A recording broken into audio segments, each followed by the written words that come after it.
Hey Magic fans, we're back opening the Thunderdome of Magic the Gathering as Thunder Junction's play boosters are rocking the world, as we say. Yeah, so that last box, much better. Back to where I thought it would be. Apparently that one box was just a fluke, hopefully. Knock on wood, or wood, whatever. Anyway. Don't forget, comment, like, subscribe, hit that notification bell, the comments down below. We're going to feed the YouTube algorithm and all that good jazz. Links in the description. All the cards will be up for sale on... Gisa, first Mythics. Will be up for sale at those links, so get them while they're hot. Or, well, technically it'll be hot. It's summertime now. Don't forget, subscription's free. It helps support the channel. Plus, once we get to 1,000 subscribers, we're going to start doing some giveaways. That's going to be a good time for everybody involved. So, yeah. I think it's everything. I'm done chilling as I crack pack or pat cracking or smack whacking or smack whacking. Anyway, aside from my home life. Like I mentioned, last box, much better than the first. So, wow, is that the first token card? Well, alrighty then, I guess, Make room for El Tokano. Anyway, like I was saying, last box, much better. More along the lines of what we saw with our first box opening. Now, with that being said, it was a little cheaper than the first one. Ooh, good old JC boy coming in hot. Jace really picked up some value as well. But yeah, most of the cards have leveled out and went down. Some have actually went up. But overall, that's a signed card. Missed that one. Overall, though, most cards do still have value of some degree. Meaning basically the boxes are still worth what they're selling for. From what I can tell. Damn, I missed my trash box that time.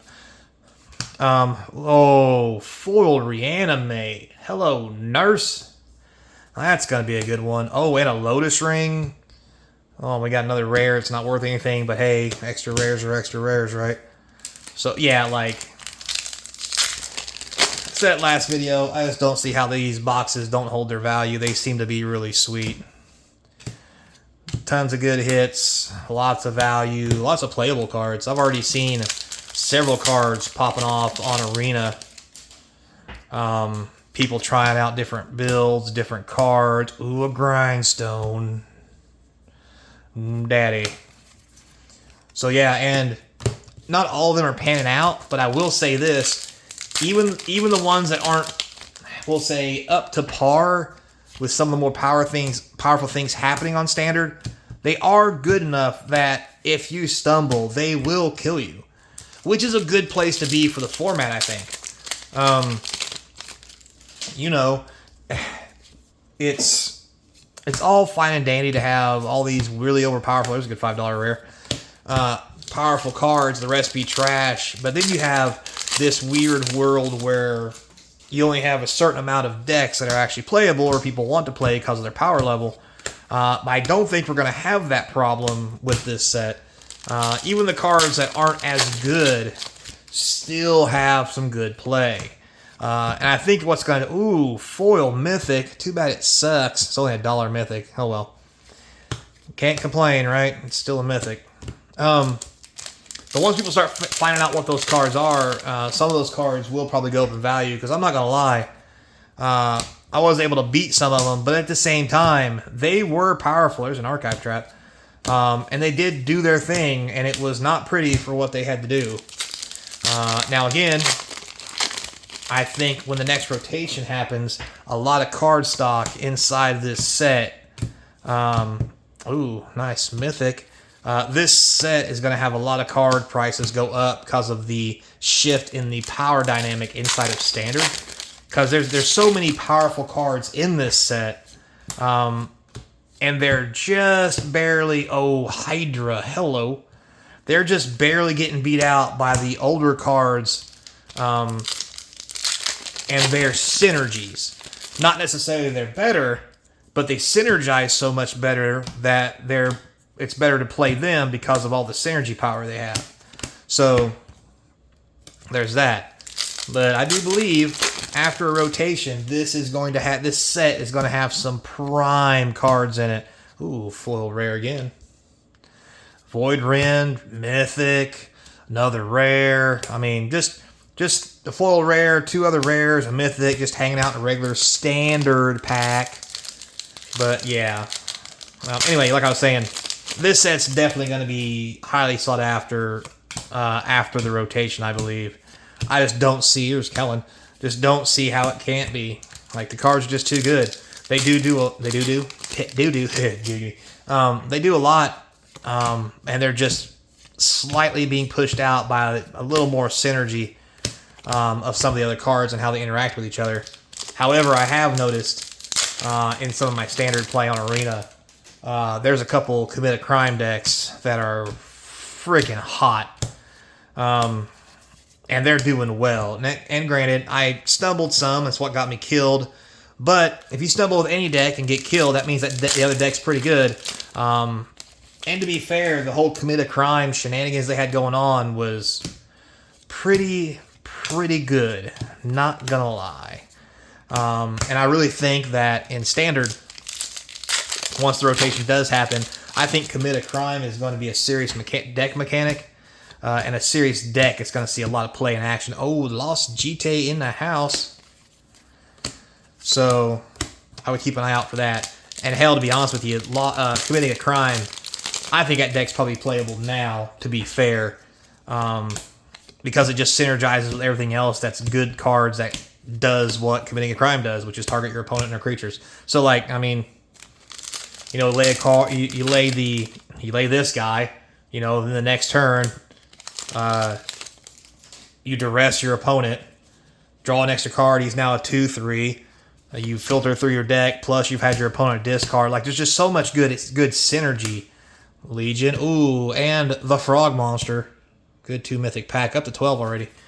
There's just so much stuff going on, and it's not just him. I mean, he's one of the better ones, but there's other things as well, because you got to realize, him and that blue card from Streets of New Capenna is still legal. The one where if you cast your second spell, every turn you get to draw and discard. I mean, this guy was up to like I was playing against him in Standard, and that guy was up to like a 7/4 or a 7. He was a 7/3 once when he swung at me in the air and punched me in the face for a lot. It hurt. Plus, he has Vigilance. So, like, he's an 0/3. He blocks ground pounders pretty well, unless you got some shenanigans going on. So, like, I think there's going to be some very interesting decks. Oh, Leyline Binding. Come to Papa. That's a nice one. There's going to be some very interesting deck archetypes getting built and coming around due to all of this. And I'm kind of excited. I think Standard was kind of boring. This is going to be a good way to shake it up. And, you know, if there is a rotation, like I think there is, don't quote me on that. I don't watch it too hard. It will be real interesting. So, yeah. Speaking of which, also, don't forget, on Sundays, I keep forgetting to tell you guys during these box opening videos, on Sundays, I do a live stream. Oh, there's a Mythic, Overwhelming Forces. That could have been better, but whatever. I do a live stream on Sundays, 6 p.m. Eastern Time. For about an hour, we'll play some Arena, we'll play Standard, we'll play Brawl, just whatever's on the menu. Have some fun, talk, show off some cards, new decks, you name it. This weekend, well, actually, by the time you see this video, I should have already done a draft for this set. I don't know how many drafts I'm going to do. I'll probably do a couple, so I can't really say what I got coming up this weekend, depending on how this video falls in the order of online. Ooh, a Tiny Bones joins up rare. Very nice. But yeah, we do drafts. I got a mouse in my pocket, don't worry. Drafts, Brawl, some Standard. I even take suggestions. One guy came into the channel and was hanging out, and we was having a good talk, and he asked me if I ever played blue-white, and I said, well, no, I don't have a blue-white Brawl deck. And he's like, why don't you make one for me and see what show me what you think about it. I'm like, yeah, I can do that. So I did it for him, and nothing against him. Good dude. Pretty sure he had a honest curiosity of what it would look like. And I would like to say it was just horrific to play because I couldn't hardly win. I mean, I played Teferi, so I mean, what do you want in life? I probably should have done something different, but that was the first thing that came to mind to try since I've played against it several times and seemed okay. Ooh, there's a good $20 hit. Very nice. But at the end of the day, I did win quite a few matches with it. All of them very painfully. But I did it.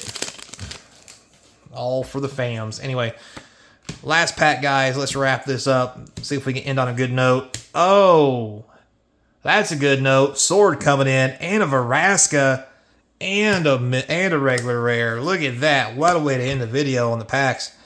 3, 6, 9, 12, 15, 18 mythics. Now, the current rare, or the current mythic count is 19, so it didn't quite get there. But 18 is the highest for a play booster. So, till next time, be kind. Hope to see you across from the game table. Later, player.